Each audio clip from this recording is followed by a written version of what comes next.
Hi மக்களே, சுரேஷ் அகாடமியோட இந்த ஒரு தமிழ் புக்கு எல்லாம் ரிவ்யூ கேட்டிருந்தீங்க. இந்த தமிழ் புக்கில் என்னெல்லாம் கவர் ஆகியிருக்கு அப்படின்னு பார்க்கலாம். இந்த புக்கு பார்த்தோம்னா புதிய பாடத்திட்டம், அதாவது நியூ சிலபஸ் படி போட்டிருக்காங்க.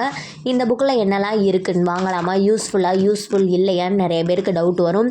இந்த புக்கோட ப்ரைஸ் பார்த்தோம்னா 485 ரூபா மக்களே. இதில் என்னென்ன டாபிக்ஸ் எல்லாம் கவர் ஆகிருக்குன்னு பாருங்கள்.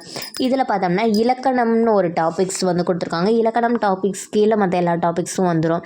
சப் கேட்டகரியில் 6 டாபிக்ஸ் இருக்குது. அடுத்து சொல்லகராதி ஒரு டாபிக்ஸ்க்கு எடுத்து அதுக்கு கீழே ஒரு 13 டாபிக்ஸ் கொடுத்துருக்காங்க. அடுத்து எழுதும் திறன் அப்படின்ற ஒரு டாபிக்ஸ் கொடுத்து அதுக்கு கீழே ஒரு 6 டாபிக்ஸ் மென்ஷன் பண்ணியிருக்காங்க. அடுத்தது பார்த்தோம்னா கலைச்சொற்கள் அப்படின்ற டாபிக்ஸ் கீழே ஒரு 7 டாபிக்ஸ் வந்திருக்கு.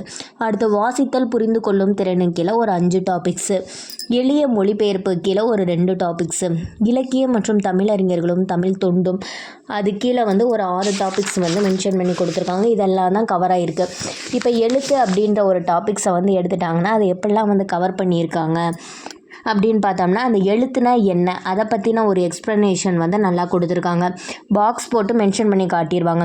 எழுத்துனா என்னன்னு சொல்லிட்டு, உயிரெழுத்துக்கள் எத்தனை இருக்குது, மெய்யெழுத்துக்கள் எத்தனை இருக்குது. நம்ம புக்ஸை ஒன் டைம் படிச்சுட்டு இதை ரிவிஷனுக்காக நம்ம வச்சுக்கலாம். ரொம்பவே நல்லாயிருக்கும். எத்தனை எழுத்துக்கள்னு மென்ஷன் பண்ணி கொடுத்துட்டாங்க. முக்கியமான பாயிண்ட்ஸை அதாவது நூல் வரும்ல, அந்த நூலை பாக்ஸ் போட்டு வச்சுட்டாங்க. அடுத்து பிரித்தெழுது சேர்த்தெழுதுகள்ன்ற மாதிரி இருக்கா. இந்த மாதிரி இது ரொம்பவே இம்பார்ட்டண்ட்டாக கொடுத்துருப்பாங்க. இது என்ன, எப்படிலாம் பிரிக்கிறாங்க, புணர்ச்சிகள்னால் எப்படி, விகார புணர்ச்சினா என்ன, இதெல்லாம் பிரித்தெழுதுகள்னால் ஃபஸ்ட்டு என்ன அப்படின்னு சொல்லிட்டு எக்ஸ்பிளைன் பண்ணிட்டாங்க.